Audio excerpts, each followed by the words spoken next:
Hello, welcome to the second day of this chapter. We're going to start off by showing you some answers from yesterday's homework.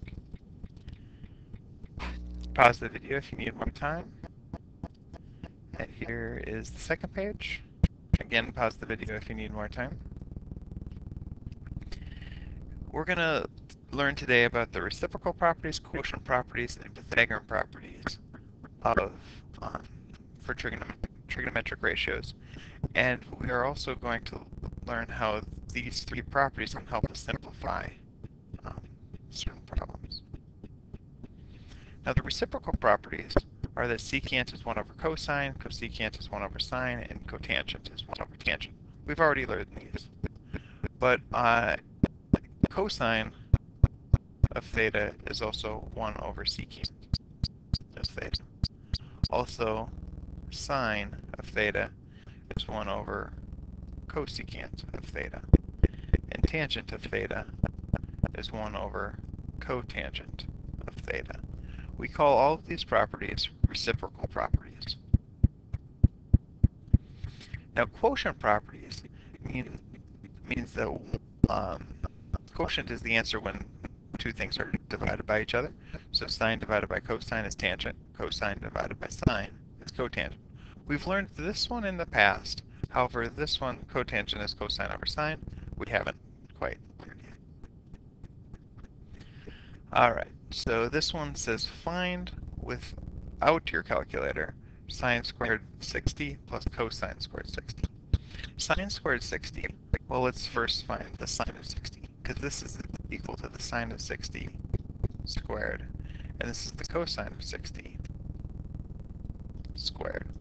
So let's look what happens at 60 degrees. 60 degrees is up here. If that's 60, this is root 3, that's 2, and that's 1. So the sine of 60 is going to be root 3 over 2. And the cosine of 60 is going to be 1 over 2. Now, if I square this, that's the square root of 3 squared. Square root of 3 times square root of 3 is 3. 2 squared is 4. Over here we have 1 squared, which is 1, and 2 squared, which is 4. Now when I add these up, I get 4 fourths, which equals 1. So sine squared 60 plus cosine squared 60 is just equal to 1. Now take a second and do this on your calculator. Alright, so now so we all know how to put this into our calculator. Just the sine of 31 is going to be 0.5150 and square that, and the cosine of 31 is going to be 0.8572-ish. Square that. Now when we square both of these numbers, we're going to get 0.7347 and 0.2653. Now, what do you notice about these two numbers? Well, hopefully, you can notice if I add these up, I look at 0, that will add to 0, that will be a 0, that will be 1.000. So sine squared of 31 plus cosine squared of 31, if we add those up, that will equal 1. So that brings us to the point that sine squared of anything plus cosine squared of that same thing will always be 1. It worked with 60, it worked with 31, and it will work with every number. Now to show that on a unit circle, now remember a unit circle has a distance of 1. So the hypotenuse is always going to be 1. Now remember before, whenever we have an xy, the x is cosine of theta, the y is sine of theta. So that means this distance here in this right triangle is going to be cosine of theta. This y distance is going to be sine of theta. So if we use Pythagorean theorem, sine squared plus cosine squared is going to equal 1. and that's anywhere in the triangle, because cosine is always going to be the x, sine is always going to be the y. Square them and add them together, we always equal a hypotenuse of 1. Now if I take this property, sine squared plus cosine squared equals 1, and divide each of them by sine squared. So if I do it to both sides, then I'm still keeping the equivalents alive. Sine squared divided by sine squared is 1. Cosine squared divided by sine squared is going to be cotangent squared. I guess I don't need my parentheses. 1 over sine squared is cosecant squared. And that brings us to another property. 1 plus cotangent squared equals cosecant squared. Now this one is tough to remember for a lot of people, so it's easier to just know that we can derive it by dividing by sine squared on each side. Now, if we divide by cosine squared, that should be squared, cosine squared, cosine squared. Now sine over cosine is going to get us to tangent squared. Cosine divided by cosine will be 1. 1 over cosine squared is secant squared. So that gives us another identity. Tangent squared plus 1 equals secant squared. So these are our Pythagorean identities. And they're Pythagorean identities because we use Pythagoras' theorem to derive this one. And then all the other ones come from that. Alright, so if I start with this, how can I have it equal this equation on the bottom? Well, the first thing I can do is subtract 1 on both sides. So I have cotangent squared x equals cosecant squared minus 1. Now I subtract cosecant squared x on both sides. So now I have cotangent squared x minus cosecant squared x equals -1. And that's what I wanted. So this is the method. I'm going from this equation down to this equation. Now, which of the following is equivalent to cosine squared x? Well, we know one formula with cosine squared x where we have sine squared x plus cosine squared x equals 1. To isolate cosine squared x, what we have to do is subtract sine squared x from both sides. So I'll have cosine squared x equals 1 minus sine squared x, because that canceled out. So 1 minus sine squared x is b. Which of the following is equivalent to cotangent squared x? Well, let's look back at the equation for cotangent. 1 plus cotangent squared equals cosecant squared.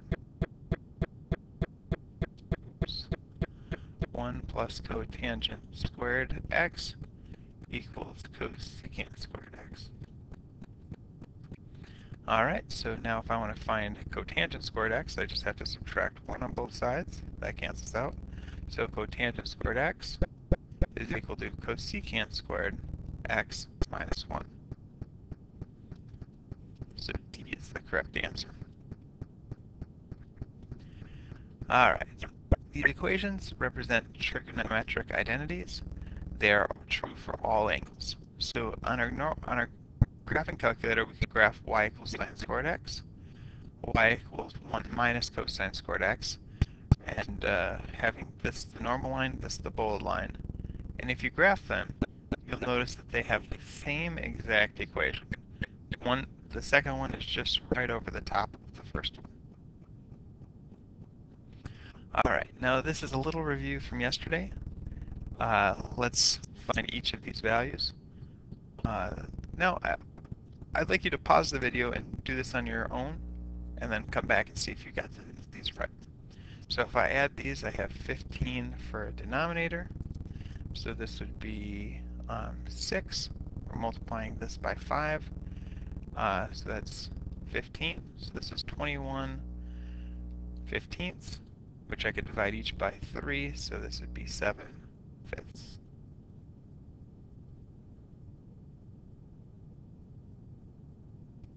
That's not correct. Let's go back and see what I did wrong here. That 15, where did I get that 15 from? That's completely wrong. It'd be 9. I multiplied that instead of that. Now, it's still wrong, because 5 times 2. This is a disaster. Alright, hopefully everyone did this right, and I was the only one who did it wrong. Whew, what am I doing here? Alright, if I add these up, I have 19/15, and that, hopefully, is the correct answer. It seems more reasonable. Alright, now when I multiply these across, I get 6/15. If I divide these, I have 2/3. First, let's divide by 3/5, which is the same thing as multiplying by 5/3, because we're multiplying by the reciprocal. Nothing can cancel out, so this is just 10/9. Alright. Now if we simplify each of these fractions, 3 divided by 3 cancels out, and that's just 2/1, which is 2. Now here, this is a big mistake. You cannot divide these out. We cannot do it unless there's something that we can divide a 3 out of here. So this is just 5/3. We couldn't say that this is 2 plus 1, which is 3. No, because that, we don't have something else to divide out of there. Alright, now let's add these two together. So we multiply and get the common denominators, cosine x sine x, cosine x sine x. So I multiplied this bottom by sine, so I have to multiply the numerator times sine. I multiplied this by cosine, so I need to multiply the numerator times cosine. So I have sine x plus cosine of x all over cosine x sine x. And that's as far as we can go. Now, in these types of problems, when it says show that the left side is equal to the right side, what we do is we start with the left side and work with it until we get the right side for an answer. So sine x cotangent of x. What can I simplify here? Well, I know cotangent is cosine over sine. So I have sine of x times cosine of x over sine of x. Now the sine of x will cancel out, so it's just 1/1, because sine of x divided by sine of x is simplified to be 1/1. And so that 1 times cosine x is cosine x, 1 times 1 is 1, and we are done with our little trigonometric proof, showing that this goes to that. Show that secant of b times cosecant of b times tangent of b is equal to secant squared b. Pause the video, try this one on your own, see how well you do. Well, hopefully you're done. Secant of b is 1 over cosine of b. Cosecant is 1 over sine of b. And tangent is sine of b over cosine of b. All I used is these 3 formulas to convert it to sines and cosines. Now, when I multiply, sine divided by cosine, or sine divided by sine is going to cancel out, so that's 1/1. So now we can multiply 1 times 1 times 1 is 1. Cosine times cosine is cosine squared b. Now 1 over cosine squared, we know is secant. So we have gotten to secant squared of b. Alright. Now let's try this one. Tangent of a plus cotangent of a. Somehow we want it to be secant a cosecant a. So when I do these two, tangent of a can be sine of x over cosine of x. Cotangent of a is cosine of x. Actually, we should probably keep it in the same notation of a's. So sine of A over cosine of A plus cosine of A over sine of A. So the common denominator is going to be cosine A sine A. And the common denominator here is going to be cosine A sine A. Now I multiplied this side times sine, so I multiply that numerator times sine to get sine times sine, which is sine squared.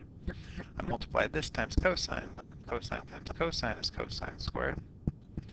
And so sine squared plus cosine squared is my new numerator over cosine A sine A. Now, this is the point where a lot of people get stuck. They don't know where to go from here.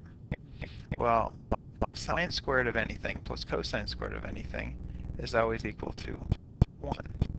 So I can change this to be 1 over cosine of A sine of A.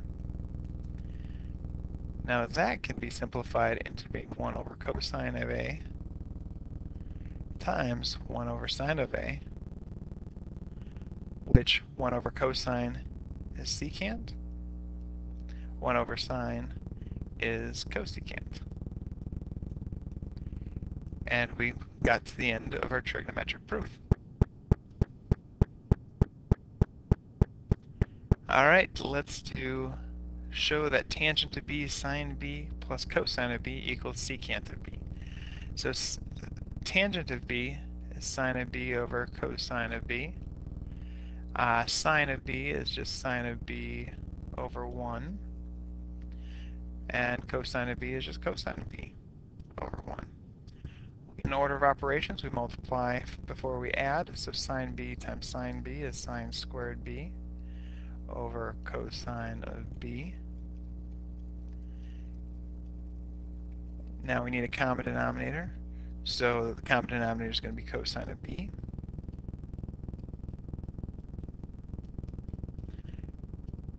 So I'll have to multiply this by cosine of B over cosine of B.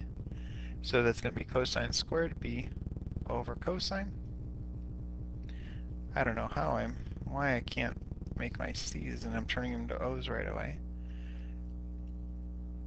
Alright, now when I add these together, I have sine squared B plus cosine squared B all over cosine